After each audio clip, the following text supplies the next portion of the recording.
Hi friends, PK learnings daily current അഫെയറിലേക്ക് ഏവർക്കും സ്വാഗതം. ഏപ്രിൽ 24 ദേശീയ പഞ്ചായത്ത് രാജ് ദിനം. സംസ്ഥാനത്തെ പുതിയ ചീഫ് സെക്രട്ടറിയായി നിയമിതനായത് ആരാണ്? എ. ജയതിലക്. കോമൺവെൽത്ത് രാജ്യങ്ങളിലെ പ്രതിനിധികൾ സമ്മേളിക്കുന്ന കോമൺവെൽത്ത് പാർലമെന്റേറിയൻ സമ്മേളനം നടക്കുന്നത് എവിടെയാണ്? ബഹാമാസിലാണ് സമ്മേളനം നടക്കുന്നത്. ഏപ്രിൽ 28 മുതൽ മെയ് 3 വരെയാണ് സമ്മേളനം നടക്കുന്നത്. 5 ദിവസത്തെ സന്ദർശനത്തിനായി കേരളത്തിലെത്തിയ NCC മേധാവി ആരാണ്? ലഫ്റ്റനന്റ് ജനറൽ ഗുർബീർ പാൽ സിംഗ്. കേരളത്തിന്റെയും ലക്ഷദ്വീപിന്റെയും ചുമതലയുള്ള കസ്റ്റംസ് പ്രിവന്റീവ് കമ്മീഷണറായി നിയമിതനായത് ആരാണ്? Doctor Tiju Thomas.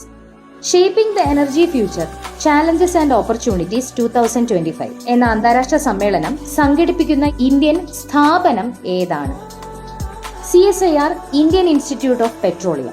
International council for circular economy തയ്യാറാക്കിയ I am circular coffee table book പ്രകാശനം ചെയ്തത് ഇലക്ട്രോണിക്സ് ആൻഡ് ഇൻഫർമേഷൻ ടെക്നോളജി മന്ത്രാലയമാണ്.